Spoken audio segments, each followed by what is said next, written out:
Welcome to On Health with Houston Methodist. I'm Zach Moore. I'm a photographer and editor here, and I'm also a longtime podcaster. I'm Kim Rivera, Houston Weber, and I'm a copywriter here at Houston Methodist. And Kim, do you have a high fiber diet? You know, I would say yes now more than I have probably ever in my life. And is that intentional? Yes, I want to say it's more intentional. Just because I think I've gotten a little older, and so I'm trying to be more mindful about my diet. Mm-hmm. But yeah, no, there were certainly times in my life where I was getting nowhere near enough fiber. Mm-hmm. What about you? I guess. I mean, I don't really track That's fair. my fiber intake. Maybe I should. But again, I don't have any, I've mentioned this in other conversations we've had. I'm very fortunate where I don't have any health issues right now or health challenges that would necessitate me doing that. Now, if one were to arise, yeah, I'd start, food journaling and all that stuff. But I feel like just by always trying to eat healthy, sometimes succeeding, sometimes not, but by trying, a lot of that's going to take care of itself. For sure. And, I think if you're aiming to eat mostly whole foods like fruits and vegetables, whole grains, and just kind of generally doing that more often than you're not, I think we talk about it in our moderation podcast this season, you're going to get there with your fiber and all of your macronutrients. Seems like the general understanding of like when you get the most fiber is like breakfast, right? With these, the cereals and your whole grains and your breads and that sort of thing. Mm-hmm. Like you see all the cereal boxes that they advertise how much fiber they have. And I guess that's when we're quote unquote supposed to get the most amount of fiber, at least. I mean, we'll find out in our episode. I felt like our expert was really helpful in helping us understand like when we should be eating fiber and what that looks like for us in everyday life. Absolutely. And who did we talk to about fiber? Sure. We spoke with Dr. Michael Allen. He's a primary care physician here at Houston Methodist. Thank you so much for being with us today, Dr. Allen. Yeah, I'm more than happy to be here. So it seems that we really go through this cycle where a certain macronutrient or ingredient in our food becomes widely popular. I think we all know that proteins really caught the world's attention the past 10, 15 years. But I'd say that there's another macronutrient that's kind of on the rise, and that's fiber. And unlike protein, I think most Americans are getting nowhere near the recommended daily amount. So to start, what is fiber and why should we be thinking of it in our diet? Yeah, absolutely. I mean, it's a good question. And you are right that the vast majority of Americans do not get enough fiber. So what fiber is, it's actually a carbohydrate, but not in the same sense that we usually consider what carbohydrates are, like sugars and things. Fiber, unlike other carbs, is not digested or absorbed in the body or the small intestine. Instead, it pretty much passes relatively unintact to the large intestine, where then it plays a role in a number of things. And I even wrote some down here so I can make sure I can remember. But of course, you have two main types of fiber. You've got your soluble fiber and your insoluble fiber. Soluble fiber, this is the fiber that will form essentially like a gel-like substance when you ingest it. And this one is the main one that's going to help lowering like blood cholesterol levels, blood glucose levels. You'll see it in foods like oats or beans, apples. That's the kind of main fiber that a lot of folks are going for. And then you have your insoluble fiber. That's the one that doesn't dissolve in water. And that's the stool bulking type of fiber. So this one helps that the stool and the food to kind of pass more quickly through the large intestines. And that you'll find it in that's the bran flakes, right? Got to have my morning bran or whole wheats and a lot of vegetables. You'll see that soluble fiber. So you kind of touched on it about lowering cholesterol. Why is fiber so important for our bodies? And what are some of the health benefits of making sure we have a diet rich in fiber? There's a number of benefits that we can achieve by that. It really depends on the type of fiber you're looking for. But I think to kind of go back, we should talk about, does it matter how you get your fiber in? Because they'll have different health benefits for you. So you've got your whole food fiber, which is going to come from foods, and then your synthetic fibers. And that's a lot of the supplements that people will take. Ideally, you want to get whole food fiber because that's going to have a mix of the soluble and insolubles. Most of the isolated or synthetics You can have soluble fibers like the psyllium husk or Metamucil. That's a common one that people like to use. So when we talk about fiber, there's a number of things it does, especially soluble fiber. It will slow down the absorption of carbohydrates so your body can better manage it. It can also bind up some other things too. But the other big benefit is the microbiome of the gut. These fibers, some of them can be fermentable. So the gut microbiome will use them as nutrients. And we definitely want a healthy gut microbiome because that has a lot of downstream effects. I mean, you could probably do a whole podcast over the gut microbiome too, if you're not already thinking of doing that. But I think as we go on, I'll kind of go more about it in terms of what are the more unique benefits for it.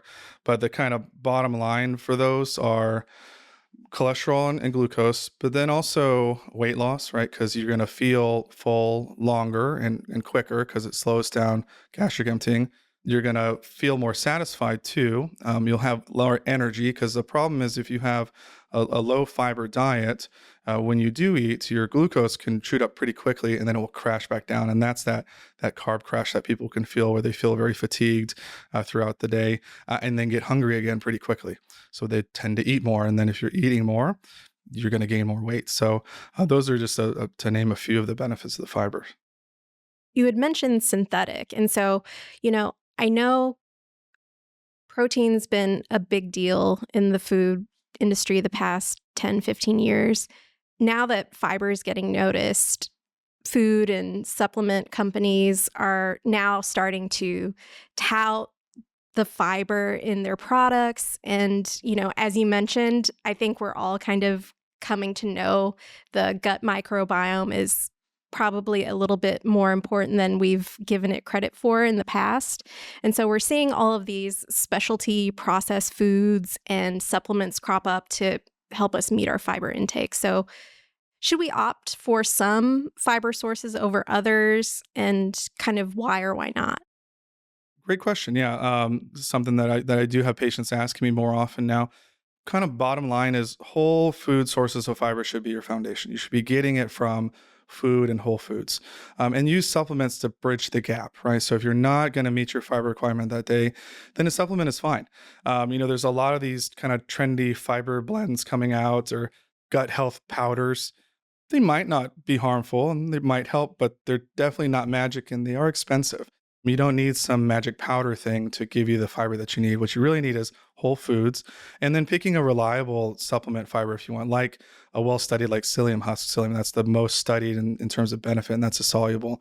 Or one of my favorites, which is methylcellulose or citrusel. That's a good kind of beginner level fiber to get in with supplements because it's very well tolerated and doesn't make you gassy and bloaty. Supplements are good, but they shouldn't be the only place you get your fiber from. It should be mostly from your food. Well, and I think these powders are becoming a lot more trendier than they used to be. Like the marketing's definitely gotten a little bit better because I definitely remember, the kind of stodgy looking canister that my grandparents would keep around the house. So I think we're living in an era where it's not your grandparents. It was always grandpa had to have his bran flakes, right? Now it's the trendy gut powder health things that we have. Oh, yeah. And so it's interesting. So supplements are okay, but it shouldn't be what we focus on the most. I definitely want to talk about more trends, but would love to get an understanding of the basics. So when we're thinking about how much fiber we should be consuming and knowing if we may need to bridge that gap, how much fiber should we be taking in each day? It's a little different for men and women. So for women, that's going to be 25 grams of fiber a day. And then for men, you're looking at 38 grams. Or if you're kind of a calorie counter, if you're really down to getting the macros and calories, 14 grams for every 1,000 calories consumed is what you're going for. Most Americans get 15 grams or less. There's definitely some populations that are more at risk of not getting enough fiber in as well. Yeah, would love to talk about that. So are there populations that are more fiber deficient than others? And like who might need to think about like upping their intake? We could probably guess who it's going to be. Men, for one, they eat less fruits and vegetables and legumes than women do. Women tend to eat a little better than guys. Young adults as well. Young adults, a lot of processed foods. It can either be because they're working so much, it's easier to grab something from the vending machine, or they're getting these meals that are sent, they're pre-made. So lots of processed foods among younger adults. Low income as well. Low income people can't afford these whole foods, fruits and vegetables. They really rely on a lot of processed foods and frozen things that are unfortunately pretty devoid of fiber a lot of the time. And then older adults too, mostly either because appetite's not there, right? They just don't eat as much, or they might have like teeth problems or denture problems. So it's just harder to get their nutrition in. Those are going to mean your main ones. I find that men especially just don't get enough fiber in that. That's quite common. It kind of makes sense to me. I've had to pester my husband to eat better. And so I'd like to understand, when we're not getting enough fiber, what are we going to notice in our body when we're just deficient in fiber? That's a really great question, because your body tells you a lot. And I think that's partly why women are a little better, because I find them a little more in tune with what their body's telling them, because it just seems to be how it goes. But things that you'll feel if you're not getting enough fiber in: constipation or irregular bowel movements. Most folks, if you got good fiber, you'll go at the same time about every day, and it won't be a struggle. There's the classic meme of dad's on the toilet for like half an hour or 45 minutes, right? And maybe they're just playing on the phone, but maybe it's because it's just taking longer to get the job done. But you'll have those big sugar highs and crashes. So eating and then feeling very tired not long afterwards, because your sugar's crashing down. Also feeling hungry quickly after meals. I kind of mentioned that earlier. Patients saying, I'm always hungry. It's usually because they're not getting enough fiber in. And then cholesterol will slowly go up over time. Fiber plays a big role in that. Part of the way we get rid of cholesterol is you have to eliminate it. And the way you eliminate it is through your stool. And then the gut microbiome is going to be weaker. And then you'll see a multitude of downstream effects from that. I mean, gut microbiome can affect weight and mood and fatigue and sleep and all these things. So all that combination you'll start to see. The biggest one, the kind of biggest tell, is being hungry all the time and those crashes after you eat. Like, oh, I eat and I just want to take a nap. Like, shouldn't be happening. No, that's interesting. It sounds like most of us are eating nowhere near enough.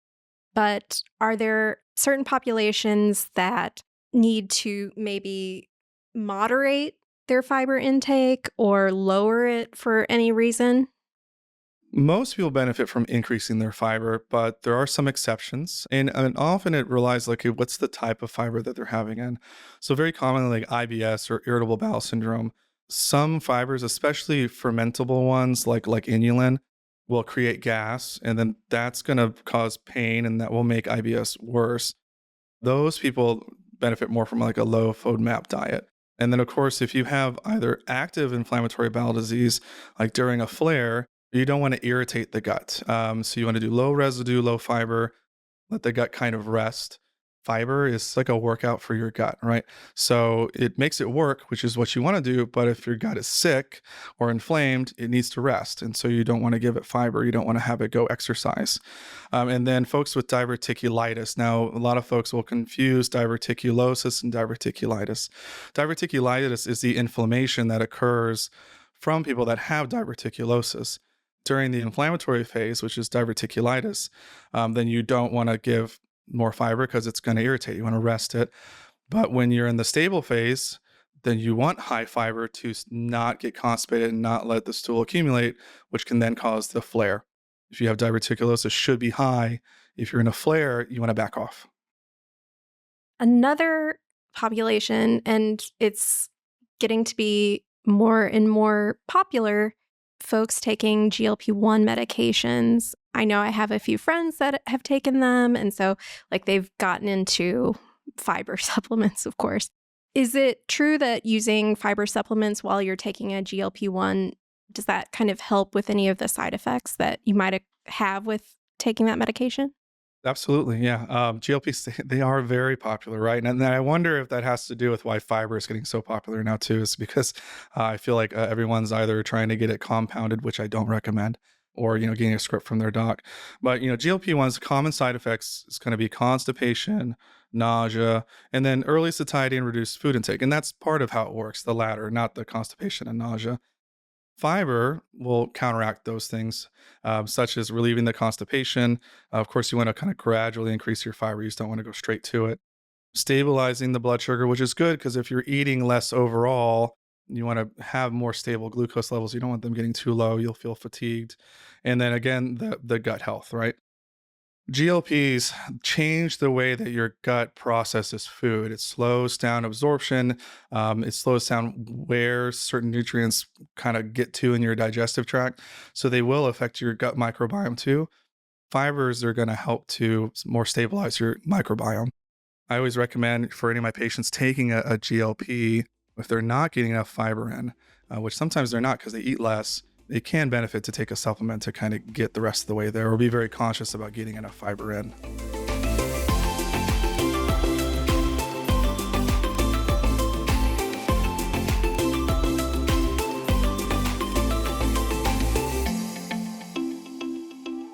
Up after the break, more digestion tips and tricks with Dr. Allen.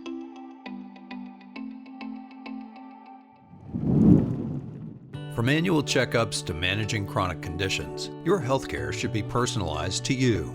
At Houston Methodist, our primary care doctors provide customized care for you and your family, with more than 40 convenient locations across Greater Houston. We offer a variety of ways to get care, from in-person and virtual appointments to same-day visits when you're sick. Choose your doctor and schedule online at houstonmethodist.org/stayhealthy. Houston Methodist, leading medicine. Something that has become trendy on social media is fibermaxxing. Folks are now sharing tricks and tips to basically to maximize their fiber intake, and they're loading up each meal, each snack with foods rich in fiber, and then they're also sometimes using supplements, so they're sharing about supplements, and they're just trying to support their goals, whether it's gut health, cholesterol, blood sugar. It goes kind of on and on. Is fibermaxxing a good idea? And, when we're thinking of adding more fiber to our diet, does timing matter at all? Another great question. I like the term fibermaxxing. It kind of makes something that was, like you said, kind of like the old people thing, or not as trendy, sound cool, right? So fibermaxxing. In theory, yes. I mean, the average American should be consuming double of the fiber they're already doing because they're not getting enough. 15 grams is what most people are doing, and you need more than that. So it's a great goal. Can you do it wrong? Yeah. So, if you're gonna do fibermaxxing, it's just like going to the gym. You want to do it gradually and mindfully, right? You're not gonna go to the gym if you haven't been in years and try to bench press 200 pounds. Just like you shouldn't start slamming down as much fiber as you can, because that's not going to go well for you. So does timing matter? It does. So you really want to spread it out throughout the day. That's going to prevent bloating, because if you do it all at once, definitely going to get some bloating, and then keeping the blood sugar stable. So it's throughout the day, 2 to 3 times, and ideally with every meal is best. And then starting low and going slow. So if you're normally eating only like 10 to 15 grams, don't go straight to 40. You're not going to have a very good time. It won't be very fun. And then pairing it with water, of course, that's key. And then some kind of a fat or a protein as well. So we kind of get that longer satiety to slow the digestion and then aid in that nutrient absorption. So timing very much does matter. You want to kind of spread it out and not do it all at once. Yeah, I've seen a couple videos where someone has gone from 0 to 10,000 in terms of their fiber intake.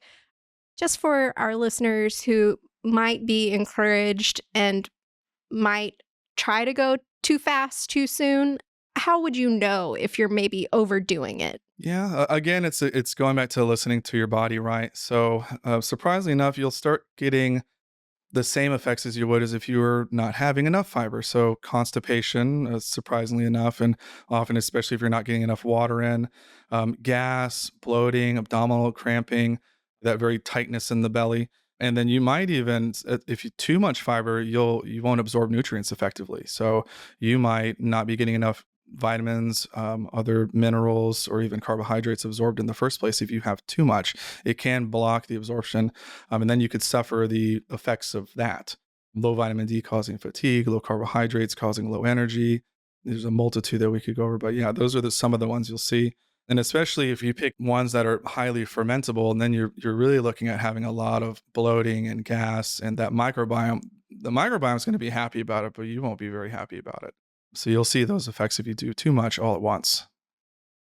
And you kind of keyed in on it just then, but how important is hydration when we're slowly adding it? How should we be thinking about how much water we're taking in? Oh yeah, it is crucial, if not non-negotiable, right? You have to have water if you're going to take in fiber. Some of the things I mentioned that will happen if you don't take in enough water with fiber is the constipation, the bloating, and then the sluggish feeling, the tired and sluggishness.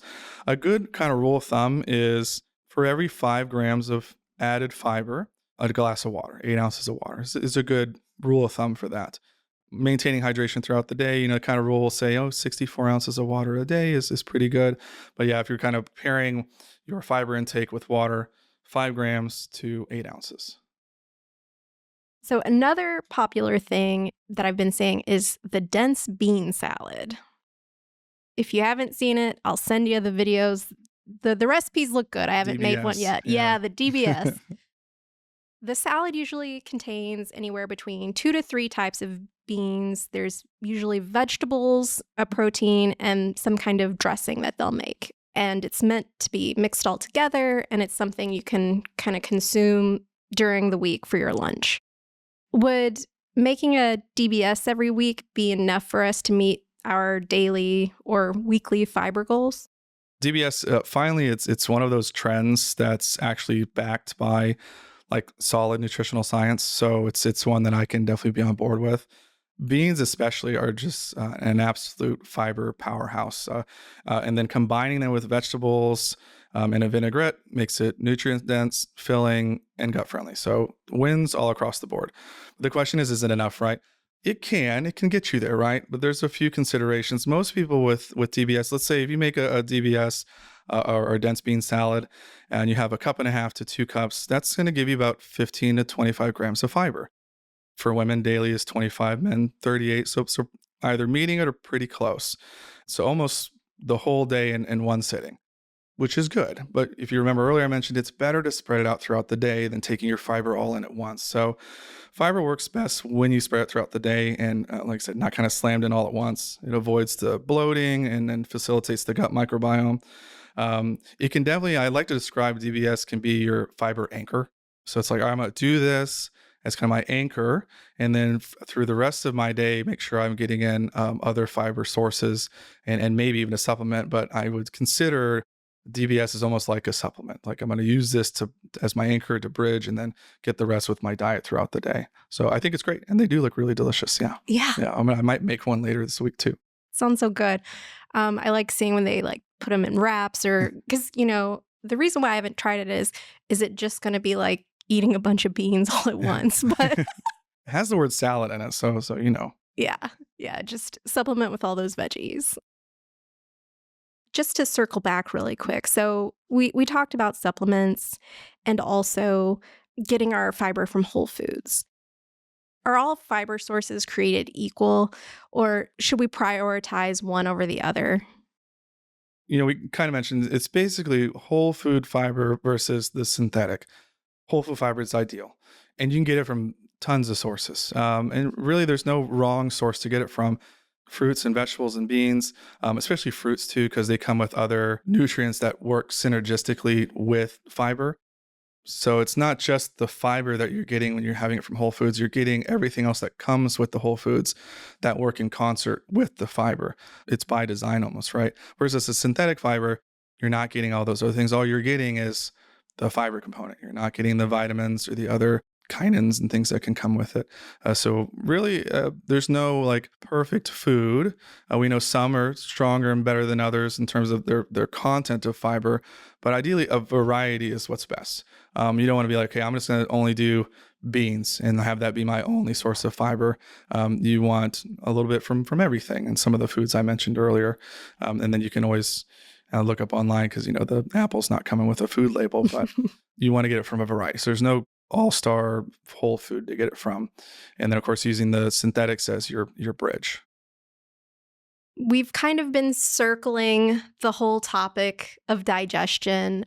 And another trend that's become really popular with the Fibermaxxing crowd and please excuse the language, but it's called fart walks. It's basically, you've finished your meal and you are going to go outside and maybe walk around the block is kind of the general idea. Are there any actual health benefits to taking a stroll after a meal, whether it's for digestion or otherwise? Fart walks are legit. I mean, they definitely have benefit. It's one of the simplest and most effective things that you can build into your day to get a multitude of benefits. And I'll kind of go through some and address ones you asked. So digestion, right? So we know that gentle motion and really, this walk, you only need 10 to 15 minutes of a light walk. It doesn't have to be high intensity after a meal. Usually you want to try to go on the walk within 30 to 60 minutes after you complete it, but it'll support your digestion. The gentle movement stimulates what we call peristalsis, which is the wave-like muscle contractions that help move food and gas through your intestines. That'll help to relieve bloating and reduce gas buildup, hence fart walks, right? So you're walking and then it's got to go somewhere. And then promoting the more regular bowel movements. But not only that, you're going to get better control of your blood sugars. Post-meal walks have shown to blunt sugar spikes because what happens is when you start walking and exercising, a very unique thing occurs that doesn't happen if you're not moving, and that's your muscles. Insulin is slow, right? So when you're exercising, it's just too slow to get the sugar into your muscles. So what happens is your muscles actually open up these channels and then suck up sugar from the blood. So they stop these big spikes that you can get, and thus an insulin spike, which then can create more fat cells because whatever's not used is going to get stored. Your body doesn't want to waste things. So you can reduce those sugar spikes, and especially helpful for those that might have insulin resistance or type 2 diabetes. We know for the next 24 hours after going on a 10 to 15 minute walk, your body's going to be more sensitized to insulin, meaning your pancreas won't work so hard and your sugars won't get so high. And those are the effects it'll have on that. Of course, for heart and metabolic health, it improves cholesterol, reduces blood pressure, and they really do add up throughout the day too. Ultimately, our goal is 150 minutes of moderate intensity exercise per week. So just getting in this 10 to 15 kind of helps you to get to that goal. And then lastly is, I think the big reason is the gas, hence the name, right? So if you're getting new to starting fiber or you're kind of working on upping it, if you really want to alleviate that bloating and gas that can sometimes occur, this is a great way to do that versus just kind of sitting and suffering in it. So yeah, I'm all for fart walks. We've kind of mentioned that everything that's kind of old is becoming new again, but just with better marketing. So in addition to fart walk, I've seen the same creator, what they've done is, so they'll take high fiber cereal and they melt chocolate and they mix it together and it becomes a dessert. So when we're thinking about like kind of these ways to add more fiber into our day, and I know because we've talked about it many times on the podcast, we're trying to lower the amount of ultra processed foods that we're taking into our diet. But are these kind of little cheats that we might take to get to fiber, are those okay to try?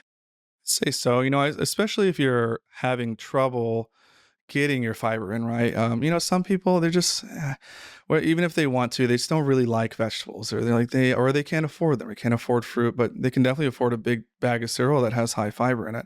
So, it's a risk benefit thing.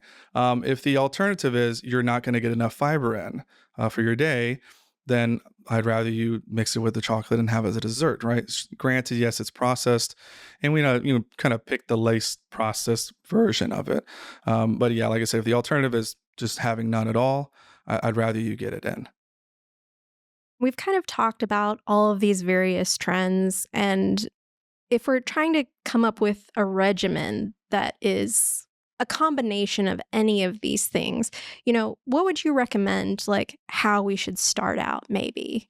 Slow is the way to go. Remember, it's like taking your gut to the gym. You're not going to go and just start trying to bench press as much as you possibly can. You're going to hurt yourself.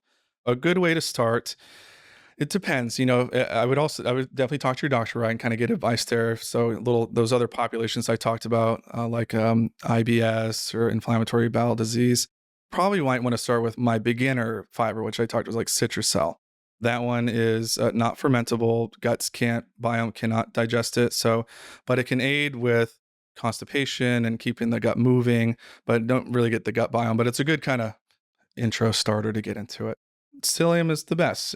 Generally, what I recommend is you're going to want to increase, let's say if you're having none now, you're not doing any kind of supplement or adding, or if you're looking at increasing your fiber, start with 5 grams for a week. And then after that week, increase it by another 5 and gradually increase it as you move forward until you hit your goal of whatever that might be, either if it's your daily recommended or if you're trying to do more than that. But kind of a week is about enough time to get into that. First couple of days, you might do some adjusting, but once you feel like your gut's adjusted and you're feeling good, then it would be time to move to the next one. So 3 to 5 grams a week until you get to your goal is a good approach. Awesome. Is there anything that we haven't talked about that you might talk to your patients about with fiber? Anything that, you really think that listeners should understand? I think we've hit a lot of it right. And it's good to see that there's finally a trend, like a food trend that is like real and does have a lot of benefit and is really overlooked. I mean, we've known people have problems with fiber for years and years and years. Like we've known it for a very long time. It's just how do we make fiber and pooping cool, right? It's kind of tough to do. Somehow they managed to do it right. And I think that's just people being more conscientious of the inner workings of how our bodies operate. And they really, our body aren't just a bunch of individual pieces. It's all together and works in concert with itself. So fiber is important, protein is important, carbohydrates is important. Where you get it from also really matters. And I think that's another thing people are realizing is where is it coming from? So I think if I want to leave one thing with folks is whole foods is the best thing to do. And honestly, if you can grow it yourself, that's even better, right? Because now you're not worried about the pesticides and other type of GMOs that can have effects. But the whole foods is where you want it. You want to spread it throughout the day and give yourself a variety. And if you're looking at achieving those goals, set a plan and kind of gradually work your way up to there. Just like if you're starting an exercise program, it's the same thing for your gut. And then hopefully your doctor, whoever you're seeing, can provide some guidance on it too. I love the idea of it's exercising your gut because, I think we all like to think of ourselves as getting in enough movement, but to get movement, sorry, excuse the pun, but I had to do it. It was right there in front of you. You had to take it. Yeah. Well, thank you so much. This has been such a great conversation, and I hope our listeners can really have some actionable bits to take on. I'm glad as well. And hopefully somebody learns something from this. And if anything, go for a fart walk. Definitely. I don't know. Maybe I'll after lunch. Perfect. Thank you. All right, thank you. Okay, Kim, it looks like that you shouldn't stockpile your fiber at the start of the day. I don't know how I got this idea. Again, I blame the cereal companies and all the labels for advertising fiber on their cereal boxes, For right? sure. You guys even talk about that a little bit. Well, and I think as more people become conscious about how much fiber they're taking in, like if you go to, now that you're aware of it and you go grocery shopping, you're going to see all the boxes are like 10 grams of fiber, 3 grams of fiber. It's everywhere on the front of packaging now, which is good. People should be conscious about fiber. I mean, because I think we've been so in love with protein that it's really fiber the one you should be worried about. Now, you guys talked about this bean salad. Yes. I haven't done that. I've done the high protein, high fiber, like bean, like chili. Mm-hmm. So it's like a cousin of that. It sounds like it's like without the salad dressing, but it's the beans and like the vegetables. And so I've had good experiences with that. What about you?